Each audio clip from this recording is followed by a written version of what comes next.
Welcome to the Hope for the Animals podcast, a project of compassionate living. I'm your host, Hope Bohannic, and you can find us on social media on Facebook and Instagram.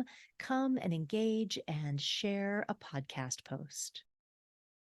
Are you curious about how to feed your companion animals vegan? Have you been considering switching your dog or cat to a vegan diet? If you already feed your companion animals vegan, maybe you want to be sure it's the most nutritious vegan diet that you can give them. This is a topic that I have been requested to have on the show, and I've been curious as well. Our guest today, Jan Allegretti, has the answers to all of these burning questions. Jan will be speaking at our upcoming Sonoma County Veg Fest in Santa Rosa, California, Northern California, on Saturday, September 23rd, 2023. If you are in the Northern California area, please come and join us. This is Compassionate Living's fundraiser for the year. We have so much great stuff, so much new stuff this year.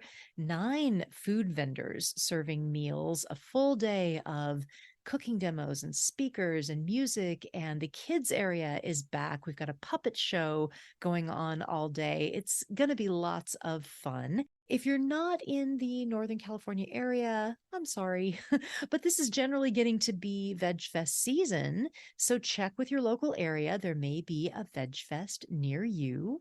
But if you are coming to our Sonoma County Veg Fest, please stop by the Compassionate Living table and let me know that you are a podcast listener. I love to meet listeners face to face, and I'll be speaking as well at 12 noon about my book, The Humane Hoax. And I also wanted to mention our Sonoma County Veg Fest Animal Hero sponsor is Compassion Circle. So, like I said, this event is Compassionate Living's fundraiser for the year, and Compassion Circle is our generous Animal Hero sponsor. And they offer a wide array of really wonderful vegan supplements for dogs and cats. So, totally relates to our interview today. And Jan, our guest, that is coming up on the show, actually mentioned them in the interview with no prompting from me. She just also thinks that they're awesome. So, browsing Compassion Circle's website, they have superfoods and treats, all vegan, all for dogs and cats, herbs and cruelty free shampoo for dogs, hairball oil for cats, specialized products for senior animals.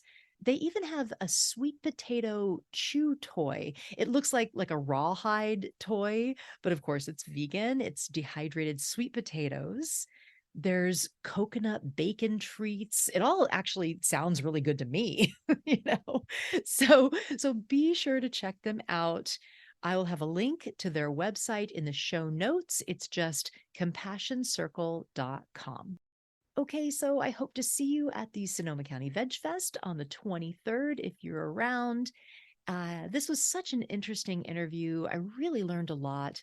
I hope you enjoy it. Here we go.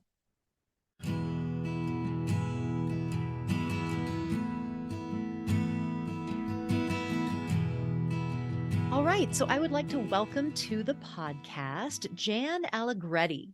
She has been a consultant and educator in holistic healthcare for non-human animals since 1988, specializing in nutrition, homeopathy, and lifestyle assessment. She is the author of the Holistic Animal Health series, which includes the best-selling book, The Complete Holistic Dog Book, Home Healthcare for Our Canine Companions, and the Fresh and Flexible Meal Plan, the easiest, most nutritious way to feed your dog and cat. She works with home caregivers, shelter and rescue organizations, and veterinary professionals on nutrition for companions. And in 2007, she co-founded the Mendocino County, California animal advocacy organization, CARE, and that stands for Compassion for Animals, Respect for the Earth. And she's also been nominated for the American Red Cross Real Heroes Award in the animal category. Welcome to the podcast, Jan. Thank you, Hope. Thank you so much for having me. Yeah, I'm excited to talk to you. This is something that I've wanted to have on the podcast for a long time now to talk about vegan diets for our companion animals. But before we get into all that, we would love to get to know you. So why don't you tell us when and why you went vegan? Well, it was a process for me to actually take the step to being adopting a completely vegan lifestyle.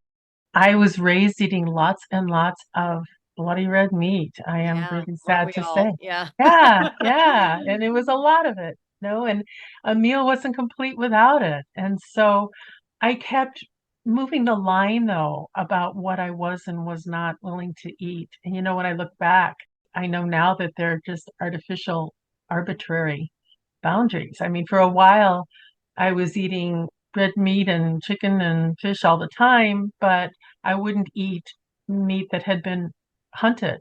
I refused to eat the meat from a deer because I thought that they were not intended for us to eat, and that the cows were raised for us to eat, so that was okay. Hmm. Which, of course, I shudder at now.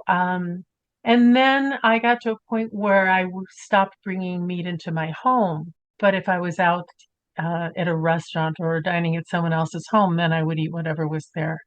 And then I decided, well, I would only eat certain kinds of meat or rarely eat it. And it was just a progression to finally get the meat out of my diet.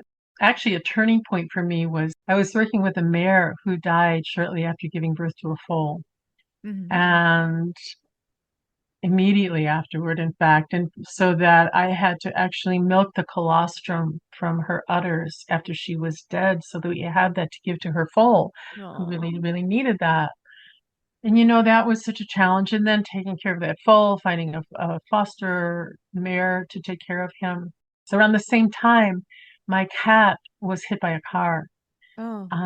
shattered her pelvis, broke her femur. She had a compound fracture of her femur, and she couldn't walk. I ultimately was able to do surgery for her, and she recovered beautifully. But for several days, it was around the clock care for her. And in the middle of those two events that pulled me so deeply into really acute care, really serious care for animals very much in need. I just couldn't turn around from putting so much energy and care into that and knowing how important it was and turn around and eat another animal. And so that was really a turning point for me in eliminating meat from my diet. But you've been doing this work for a long time, like the 80s. So was that around the 80s, or when did you actually go vegetarian and vegan? It was in the 80s that I became vegetarian, and it was in the early 90s that I became vegan. Yeah. So it's Yeah. been quite a long time. So, Jan, you are very knowledgeable about nutrition for our companion animals. And I asked you on the podcast because, well, for one, I want to hear about this, and I've been wanting to have someone on the podcast to talk about this. But also, you're going to be speaking at our upcoming Sonoma County Veg Fest coming up on September 23rd. Compassionate Living, my nonprofit, is the sponsoring organization of that event, and I'm the main organizer. So we're really excited to have you and to have this wonderful information there at the event. But I also wanted to share it with my podcast listeners as well. If they can't make it to the Veg Fest, I hope if they can that they will join us at the Sonoma County Veg Fest on the 23rd. So we know that animal agriculture is so destructive to the planet. We know that humans eating animals has a huge impact, but many don't know how much impact goes into dog and cat foods. We don't really talk about that impact, and there is a huge ecological impact, and of course, an impact for the farmed animals that we're, having to breed and slaughter to feed other animals, right? Can you talk about all that, kind of the bigger picture of why we should consider feeding our companion animals vegan food? You're so right, Hope, that it does have a huge impact. Certainly the animal products that we eat as human has an incredible impact. It's terrifying. But at the same time, it's less well known that the impact from the meat that we feed to our dogs and cats is also tremendous. It turns out that of all the animal products that we use for food in the United States, about 25% of that goes to feed our dogs and cats. And that's shocking for a lot of people because we tend to, think about, feeding our human family members and maybe very careful about that. But then, we may have a relatively small dog or a small cat, and it just doesn't seem like it's that big of a deal. But it really is when we look at the bigger picture. 25% of all the animal products goes to feed them. And so, if we break down the numbers, one set of statistics tells us that when a human eats a vegan diet instead of an animal-based diet, every day they save roughly 1,100 gallons of water, 30 acres of rainforest that is not cut down to provide for that meat-based diet. And so, that's a pretty big impact when each one of us humans chooses to adopt a vegan diet. But when you look at that in terms of a comparable diet for a dog, let's say, let's use an example of a 70-pound dog. And I use that size because a 70-pound dog typically eats roughly 1,500 calories. Of course, it's different for every individual, but that's a pretty good ballpark. And that might be considered comparable to what some humans might eat every day. But if we are feeding a dog the raw meat diet, which has become really popular, where the huge emphasis on what goes into their food bowl is on raw meat and bones, about half the calories that 70-pound dog eats come from animal products. And that's about twice the amount of calories per day that a human meat eater would eat. And so when we go back to the resources that are depleted or saved when a human chooses to eat meat or not, eat animal products or not, about 550 gallons a day would be saved if that dog eats a vegan diet as opposed to an animal product-based diet. And so the impact really is enormous. The vast numbers of dogs and cats that we are so fortunate to have in our homes, they really do have a huge impact on our environment because of the heavy reliance on products that come from animals when we feed them. Mm. Wow. Yeah. Like you said, a lot of people, they just think of these animals as being very small and maybe only have one or two. And so it doesn't seem like a big impact. But so many people now in all over the world, really, but in the US as well, have companion animals. And now there's just this huge impact and 25%, that's huge. That's so much meat and dairy and eggs and so much impact, right? Wow. It really is. It really is surprising. And even for animals who are eating a commercial food, who are maybe not eating the raw meat diet, still there's a much higher percentage of animal products in those diets typically than there is in the diet that most human meat eaters consume. So it really is something worth paying attention to. Wow. Yeah. Yeah. So, and then of course we, have to say something about the animals themselves. Of course, they are suffering in these industries, and it just seems so counterintuitive to have some animals confined and bred and have painful body mutilations happening to them and castration and dehorning and all the terrible things that happen, the separation of families, taking the babies away at birth in the dairy industry and all of that. And then slaughtering those animals to feed our companion animals that we love so much that we would never, ever dream of having anything like that happen to them. Right. But then animals that are just as capable of the love and affection and complexity of emotion that your dog or cat has, that we're treating them so horribly and killing them to feed that dog or cat. It's such a strange thing to think about, such a terrible system. That's so true, Hope. And it's such a difficult thing to look at. I mean, it's one of those things where I think we find a lot of resistance to seeing the truth of it. And part of that is because if we really look at what we're doing and the choices that we're making to protect with all of our resources and all of our loving care and all of our intention and energy to protect certain species of animals and to not consider the suffering of other species, it's really challenging. If we take down that veil and look at what's really happening, it's pretty hard not to make changes in the choices we make. And change is difficult at times. And I understand that. As I said, it took me a number of years to really work through that process and make a clear change for myself. So I understand that. But it is important, if we really want to live a compassionate life, to recognize that the choices we make have impacts far beyond what's happening in our household. Those animals that are raised for their flesh and for our meat and for their milk, for our dairy products, they are every bit as emotional and sentient as our dogs and cats are. They too want to live their lives. They too wish for agency in their lives, to be able to make choices to lay down or to stand or to go outside or to be outside, to graze in a normal circumstance, or for a chicken to be out and peck in the dirt like a chicken would and scratch.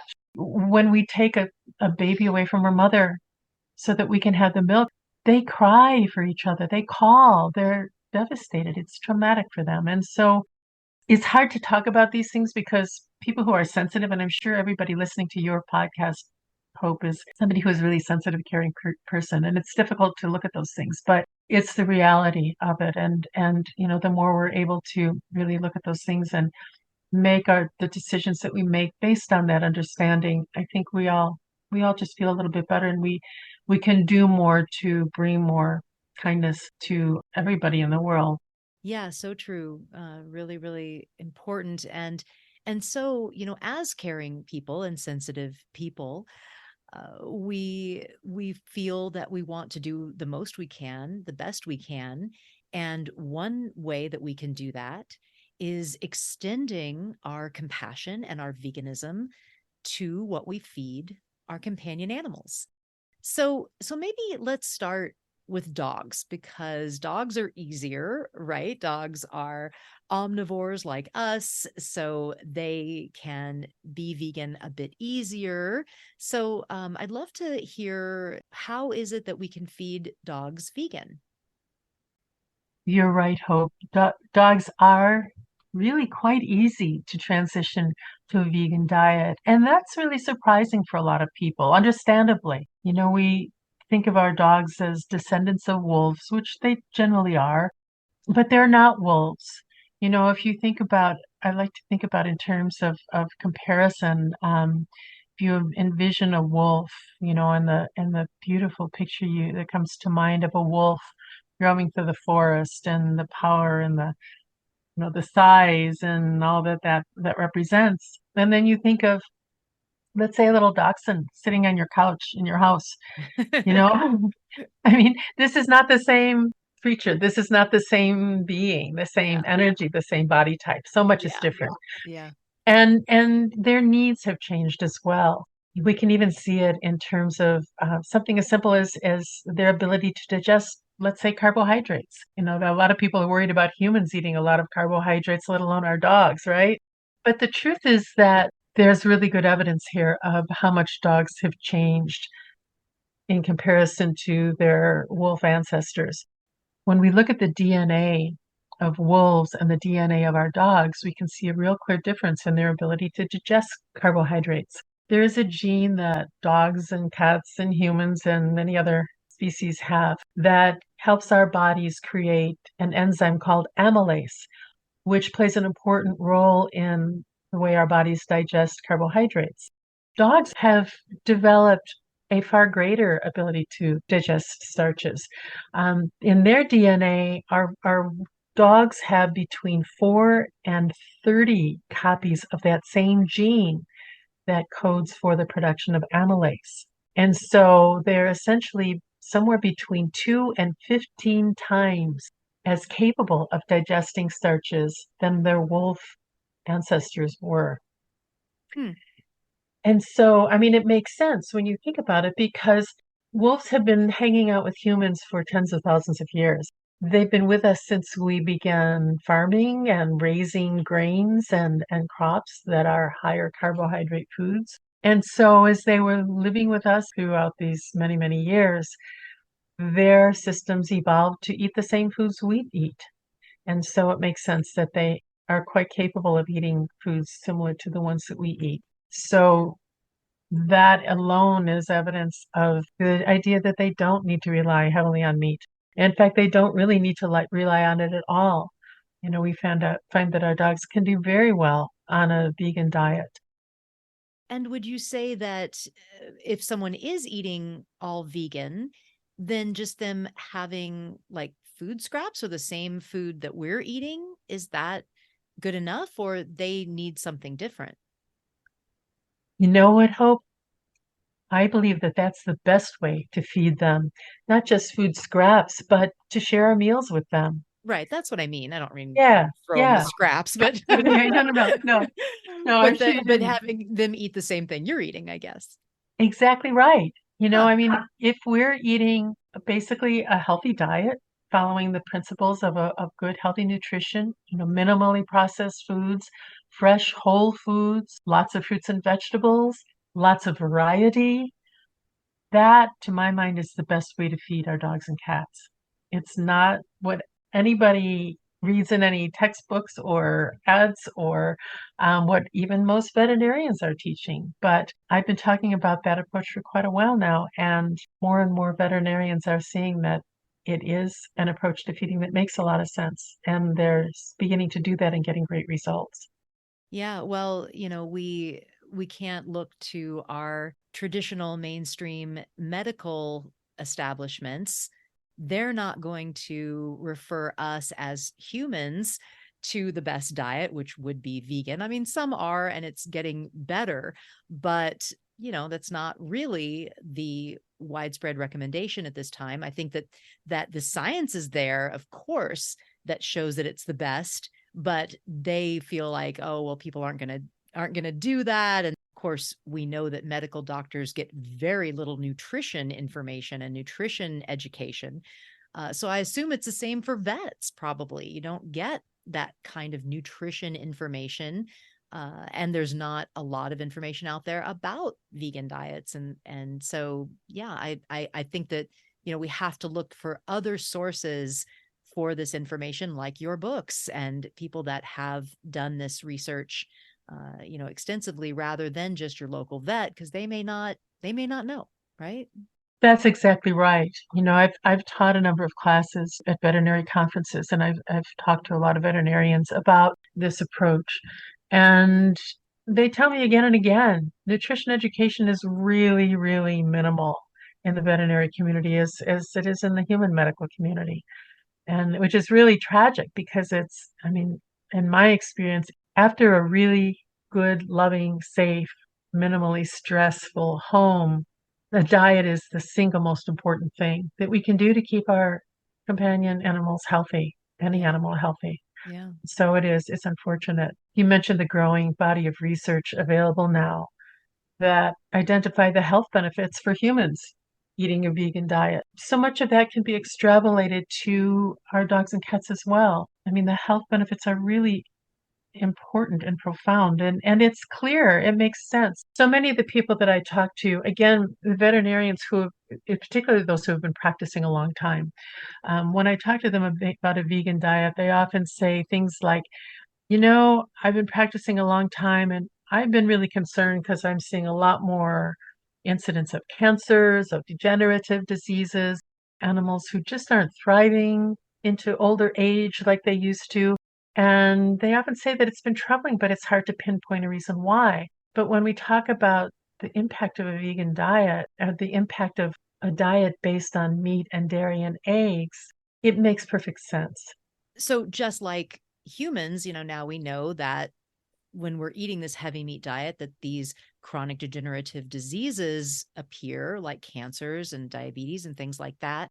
So the same thing is happening to companion animals, sounds like vets are realizing, that they're getting the same kind of degenerative diseases. And I had one of my kitties long ago have diabetes. So yeah, these are things that animals are getting too, right?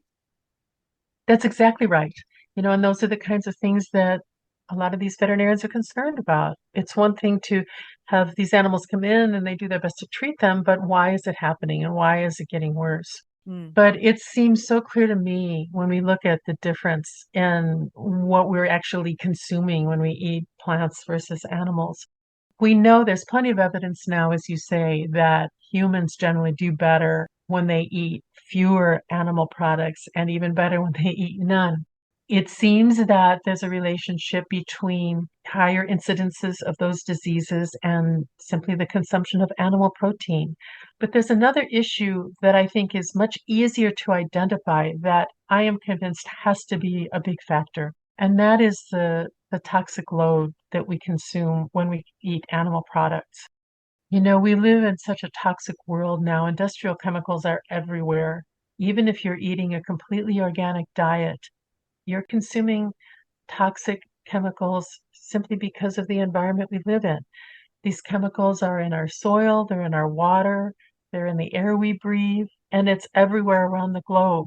We find them in the glaciers in Antarctica, in the flesh of whales swimming in the ocean. It's everywhere. And so it's really unavoidable.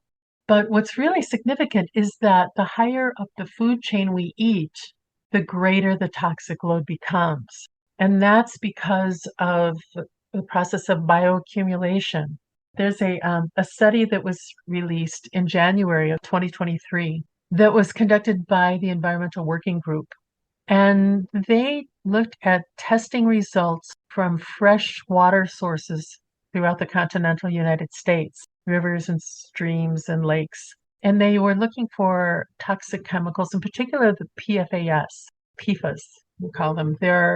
These are what we call forever chemicals that never really break down. They stay in the soil for a very, very long time and in our bodies for a very long time. They're the kinds of chemicals that are often used in nonstick cookware or in cosmetics or in flame retardant chemicals so that our sofas and carpets and pajamas don't catch fire easily. So these are chemicals that are found all over the planet. So when the Environmental Working Group did this study, they looked at the test results from about 500 sources throughout the United States, throughout the 48 continental United States. They found dangerous amounts of these chemicals in all but one of the 500 sources that they tested. All but one Wow. was dangerously high in these PFAS. Yikes. What's even more Oh, striking is, yeah, it's pretty terrifying, isn't it's it? awful. Yeah. But what's even more terrifying is that they also tested the fish who were in those streams. And when they tested the level of chemicals in the flesh from those fish who sadly died for these tests, unfortunately, but when they tested them, they found that the level of contamination was so much higher in those fish that if you were to eat a single serving of fish from those one of those contaminated lakes or streams, you would get the same amount of chemical in that one meal as you would if you drank the water from the stream every day for a month. Wow. Yeah.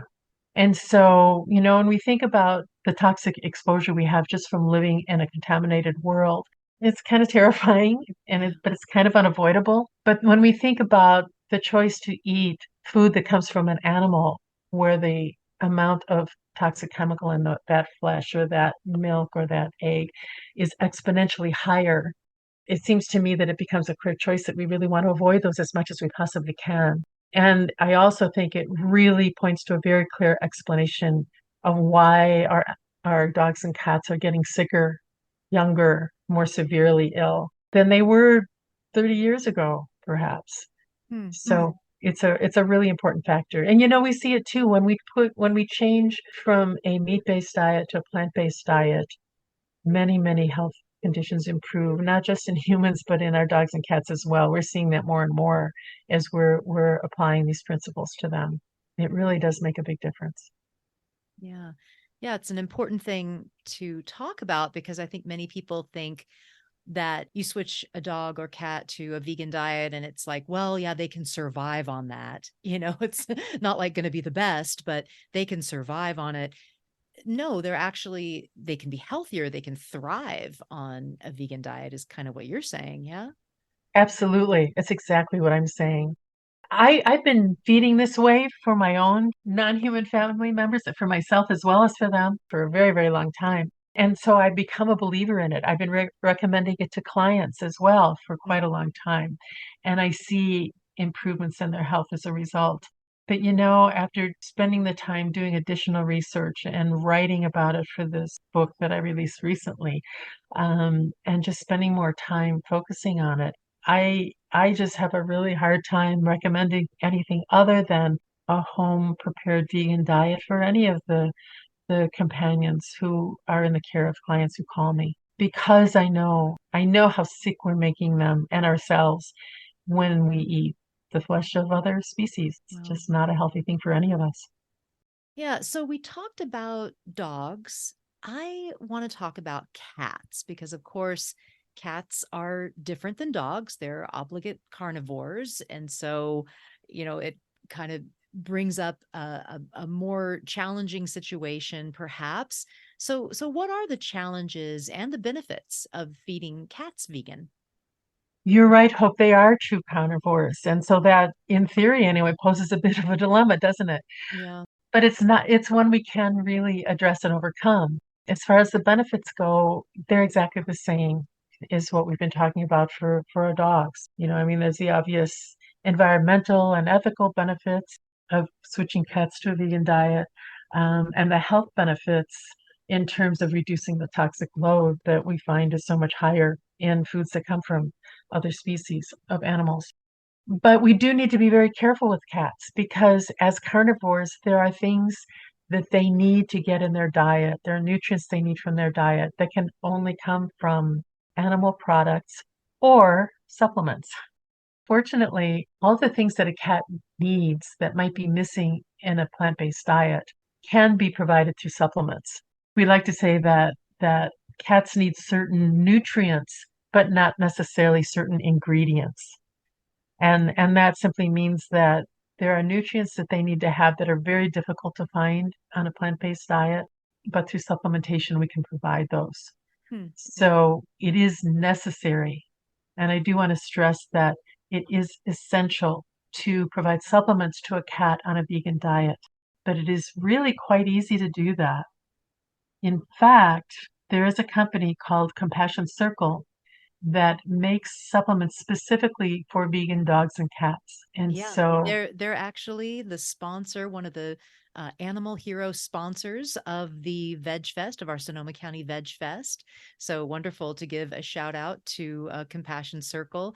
They do incredible work. Their website is wonderful, and they have such great products for companion animals, supplements. Yeah.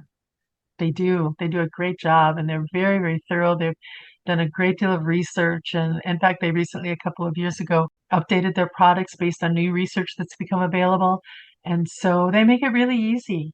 They provide recipes if you would like to use recipes. But again, with my approach is based more on just feeding a variety of foods, drawing from foods that you're already making for yourself, which of course makes it very, very easy to do. And then you add the supplement from Compassion Circle. They call it Veggie Cat, and it becomes very easy to provide the health benefits and provide all the nutrients that your cat needs on a vegan And diet. and it's not pill form, it's like powder, right? That you put in the food or That's right. It's yeah, just a powder that you mix into the food, right. So you don't have and to stick a pill down their throat.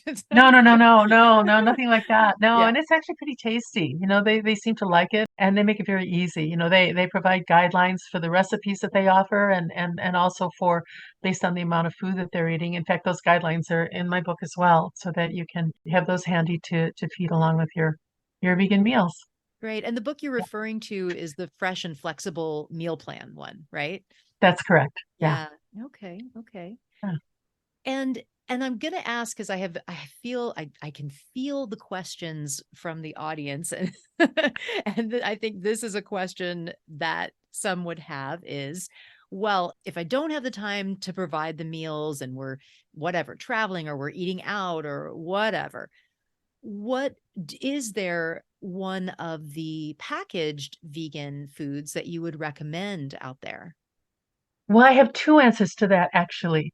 I hesitate to recommend any particular brand because brands change. Their brand name, a particular company will get bought out by another one and change their formula or change Hmm. their policies and so Oh, on. wow. What Hmm. I suggest is if you do want to feed a packaged food, to read labels very carefully and make sure that the recipe is based as much as possible. Make sure that the ingredient list is based as much as possible on whole foods, foods that you might have in your own kitchen, that it does not have chemical preservatives, that it does not have food colorings or artificial flavors added. Most of the vegan diets do not, but still it's important to scrutinize recipes just as you would with a packaged food that you would buy for yourself. Yeah. There's a second part to that first answer, and that is that if you were to choose to feed packaged food on a regular basis, again, I think it's important to incorporate variety into the diet. And so I encourage people who need to do that to purchase 3 or 4 or 5 different brands of food. Now, that's kind of tough when you're looking for vegan, but there are several brands out there. But so that you don't feed the exact same food every day. I mean, that is kind of a recipe for trouble in my mind because every individual is different. We all have different nutritional needs, whether we're human or canine or feline or equine or anybody else.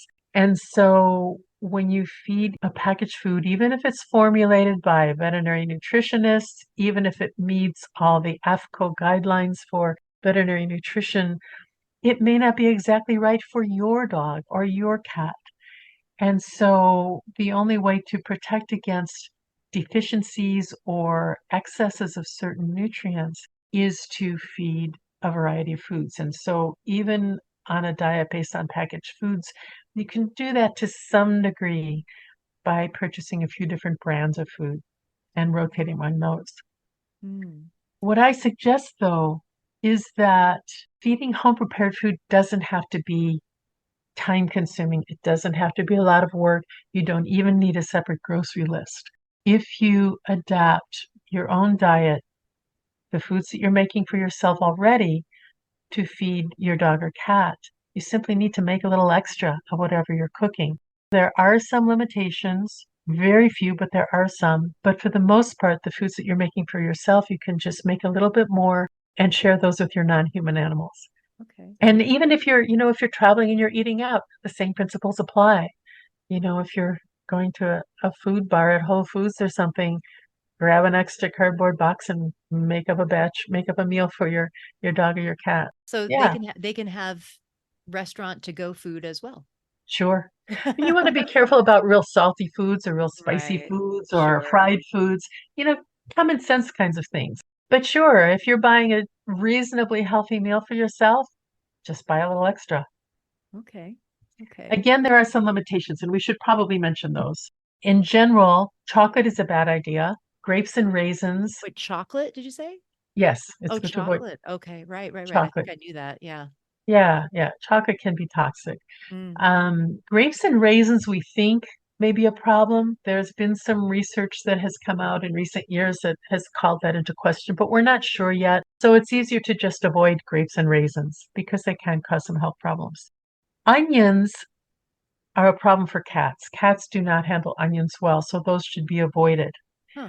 For dogs, a small amount of onions is probably really okay, particularly if you have a larger dog. A little bit of onion is not going to do any harm. So it's a chocolate, grapes and raisins, and onions are the key foods to avoid. Really? Um, Huh. yeah. Okay. Macadamia nuts are another food that aren't necessarily toxic, but they can make animals feel pretty sick. Hmm. So you want to avoid those if at all possible. Oh, wow. Okay. So that's actually a very short list, I would It think. is. It Yeah. is. Yeah, Not too much. They seems like they can handle a lot. That's good. they really can. You'll see a lot of lists online that will give you a whole laundry list of things that dogs or cats should not eat. And many of those, there are some items that are commonly thought of as unhealthy, but that is either based on research that is wildly unrealistic in terms of the amounts that we would feed. Garlic is one of those. There are some recommendations that you'll see out there that say that dogs and cats should not have garlic. That's based on a research study that was done with some very, very tragic practices where they had beagles in a lab and they fed these beagles garlic extract through a nasogastric tube. So a tube that goes down Oh, in the nose, through the nose, no. into the Oh, stomach, oh. garlic extract, an amount equivalent to 27 cloves of garlic per day. Oh.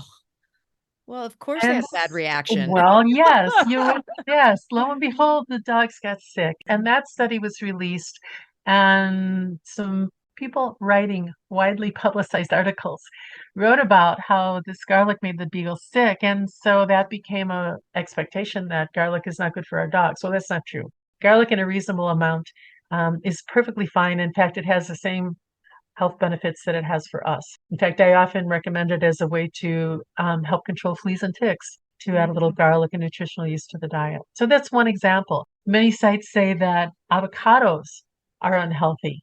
But if you dig into that, it's because the skins and the pits are really not good for dogs to eat. But the, the avocado flesh is really healthy food for them. So a lot of it is about common sense. I mean, Yeah. most of us really wouldn't think about giving our dogs avocado pits and skins, right? So it's pretty simple. So before I let you go, I really want to ask you about another book that you wrote. It's a book that you wrote called Listen to the Silence: Lessons from Trees and Other Masters. And it's a mix of poetry and meditations. Would you like to talk to us about this book? That book comes from kind of a magical time when I first moved to California. And I'm originally from the Midwest, and so California is a very different environment for me. Had the opportunity to spend a lot of time out on the land, walking in the hills and the trees up here. I lived in wide open spaces where I had many, many acres to roam in. And I would go out every day and I would just sit and be still and feel the energy of the trees and feel what it was like to have my feet on the dirt and be still with all of that. And I would get insights when I would do that. Just awareness would come to me. I would see things differently, see the reflection in a pond in a different way, or take the time to watch a spider struggling to climb up a blade of grass or land on my hand. And then, I would blow him off and he'd land on his back and struggle. And I'd just really think about what it was like for that spider to be treated so poorly by me. But there were just a lot of insights that came, understanding about my life and experiences that I was going through, and just about my worldview and my spiritual life that were so profound. They really brought me into a much deeper connection with the natural world and with my own spiritual life, as I've said. And I wanted to share that experience because obviously that's available to all of us. Whether we live in a beautiful place like I do in the middle of thousands of acres, blessed as I am to do that, or even if we're in the city, and we have a little tree out in the parkway to go sit by. It changes us to be in that kind of a natural setting. I was glad to have an opportunity to share my experience of that through that book.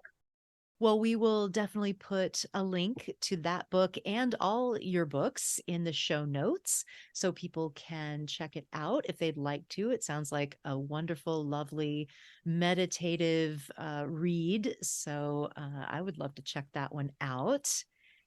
And we do need to wrap up. So I want to ask you our last question. Jan, what gives you hope for the future? You know, Speaking to someone named Hope, um, and someone who does the work that you do, Hope, makes me more optimistic than I might otherwise be. It's challenging. There have been times when I have been very discouraged and been in a really dark place about where we are in our world now and what we're facing with the damage that we've done to our environment and to our climate. And goodness knows when I see the way non-humans are treated in this world, it can be really difficult and really discouraging.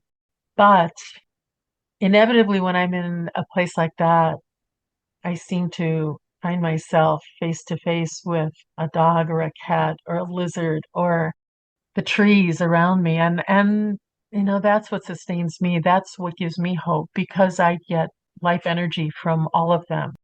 And I see the beauty in it, and they help me find my way to a deeper place in myself where I know what compassion is like, and I know where the light energy comes from, where life energy comes from.